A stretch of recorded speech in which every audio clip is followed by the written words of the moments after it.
Want me to touch the ceiling? Oh, I will.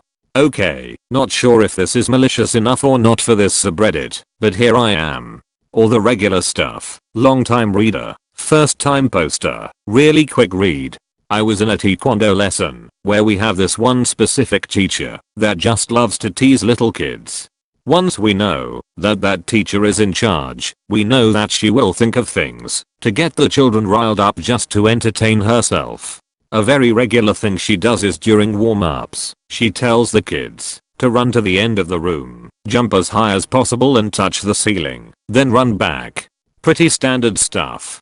The hook is that she promised anyone that would touch the ceiling that they could take the rest of the warm-up exercises off. This naturally caught my attention. So, it was my turn. I ran, jumped, and touched the ceiling. Thing is, I tried to jump as high as possible, so I pretty much moved the tile that the ceiling consisted of, along with punching a massive dent into it. The teacher was speechless as I went to the corner to take a break. Turns out, the damage was sufficient enough to warrant closing the school for emergency ceiling repairs. They were closed for at least 2 days, since the pipes above the roof were extremely dirty and there was some kind of hazard according to the building manager. So yeah.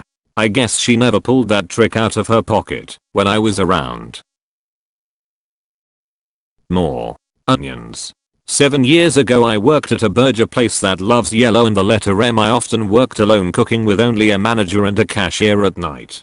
One day a customer asked for extra onions on one of the burgers that comes in a little cardboard box.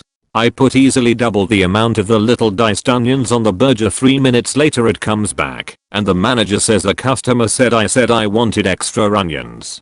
So I make another one and add probably 3 to 4 times the amount of onions on the new sandwich. It comes back again. The customer is now shouting past the manager at me and says I said I wanted extra onions, you fucking idiot. Give me the extra onions I paid for. So I make another sandwich. This time I put the top bunk by itself in the top of the box and put the rest of it in the bottom of the box. I then fill the entirety of both sides of the box with onions. Then I pick up the box and quickly slam it closed to avoid anything spilling. I walk the box up and put it on a tray and hand it to the customer and walk away. They never came back. Maybe your dog shouldn't shred the mail. Not my story, but my dad's that he mentioned. Back when he was a postal carrier, there were a couple who had this dog that they allowed to tear at the mail when it came in through the mail slot.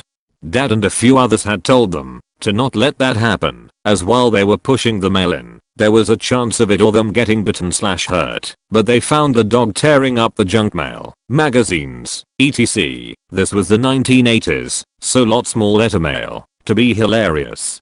So one day he's coming up with the mail and sees that the couple's social security checks, both of them, are coming in, and since he knows this dog is going to attack and destroy the mail, all with the 2 older people cheering it on, he puts the mail together, folds the magazine around it, and put it in. Dog grabs the mail, checks included. Dad doesn't pull it, he simply lets it, or helps, he wasn't clear, it get wedged against the edge, where the dog is going to tear it all apart, because it can't get it in to destroy it. As he walks away, he hears them laughing, then panicking as they realize what else the dog is shredding. When the boss asked about this, Dad pointed out that it must have just gotten stuck. And really, they shouldn't have let the dog tear up their mail like that.